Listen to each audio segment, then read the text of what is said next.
पद्य। तो छंदबद्ध रचना क्या कहलाती है? तो कहेंगे छंदबद्ध रचना पद्य कहलाती है।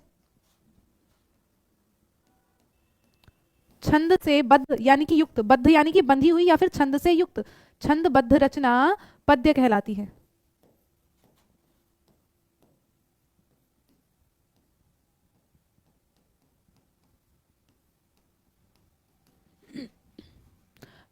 ठीक, बिल्कुल बिल्कुल, जिसमें कल्पना है, विचार है, रस, छंद, अलंकार, जो भी चीजें हैं वह सभी किसके अंतर्गत आता है बाबू? तो कहेंगे वो सभी हमारा पद्य के अंतर्गत आ जाता है। अथवा करके अगर आप दूसरी परिभाषा लिखना चाहें तो अथवा करके एक और परिभाषा लिख सकते हैं कि ताल, लय, यति, गति, जिस रचना में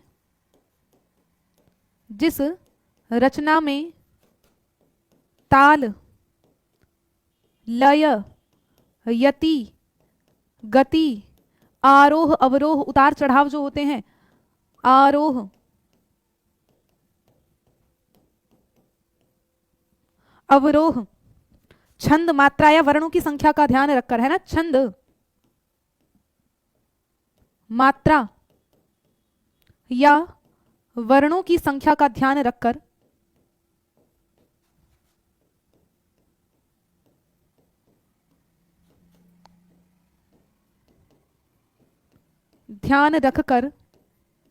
रचना की जाती है ना, रखकर शब्द योजना बनाई जाती है।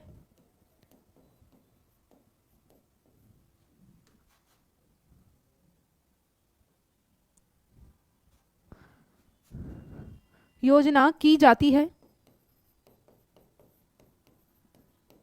उसे काव्य कहते हैं। उसे क्या कहते हैं? काव्य कहते हैं या पद्य कहते हैं। अब पद्य का मतलब आप कविता या काव्य कुछ भी आ जाए, दोनों का मतलब सेम ही होता है। पद्य कह लो।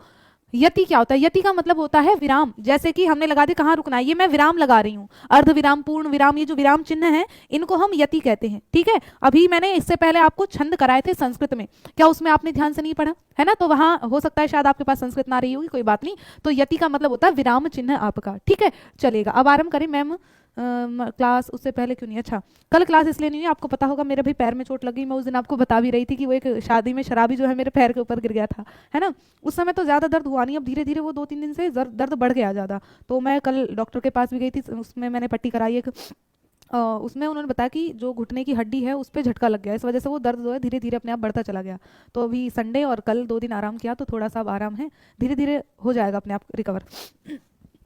चलिए आगे बढ़ते हैं। अब वो क्या है? वो पद्य कहलाता है। तो अगर कहें पद्य किसको कहेंगे, तो जो भाव की अनुभूति, सौंदर्य अनुभूति कराता है वह क्या कहलाता है?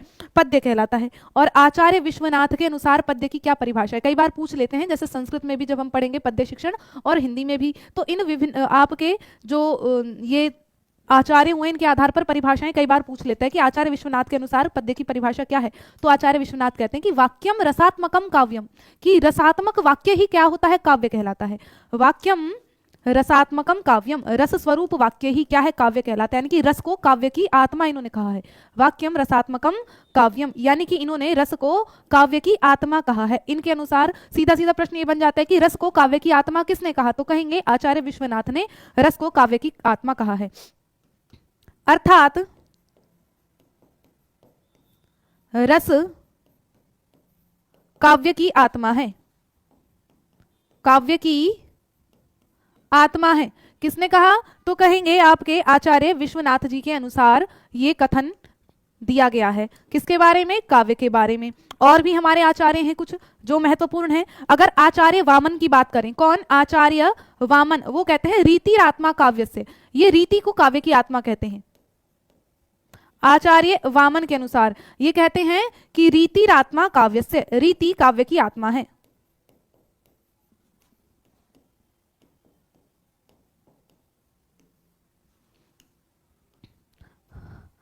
अर्थात रीति काव्य की आत्मा है।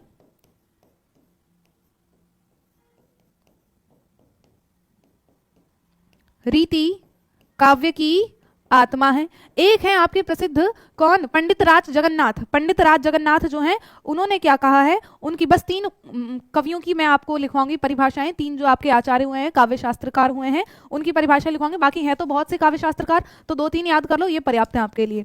फिर आ जाते हैं पंडित राज जगन्नाथ। पंडित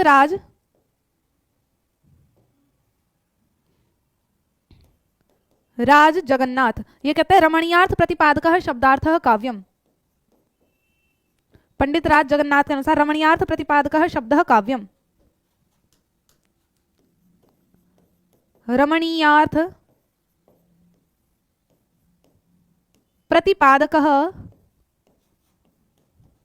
शब्दः काव्यम, यानी रमणीय अर्थ का प्रतिपादक शब्द काव्य कहलाता है। जो रमणीय अर्थ को प्रतिपादित करे, जो रमणीय, रमणीय किसको कहते हैं, जो मन को हर ले, मनोहारी जो शब्द होंगे वो क्या कहलाएंगे, वो आपके काव्य कहलाते हैं। हमें हिंदी में भी संस्कृत पढ़ना पड़ेगा। देखो ये जो काव्य शास्त्रों की परिभाषाएं ये तो हिंदी में भी आती हैं आपकी। तो देखो संस्कृत ही तो जननी है ना हिंदी की, जो मेन साहित्य है पूरा तो संस्कृत का है हमारा, ये तो माँ है संस्कृत, इसी से तो हिंदी के काव्य आदि सभी की उत्पत्ति इसी से हुई है।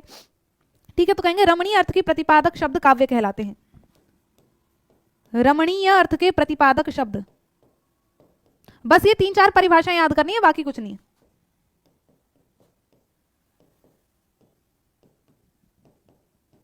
शब्द काव्य कहलाते हैं, जिनसे आपको रमणीयता का बोध होगा, वही क्या है, उसी को हम काव्य कह देते हैं। ठीक है, ये आपकी कुछ परिभाषाएं हैं।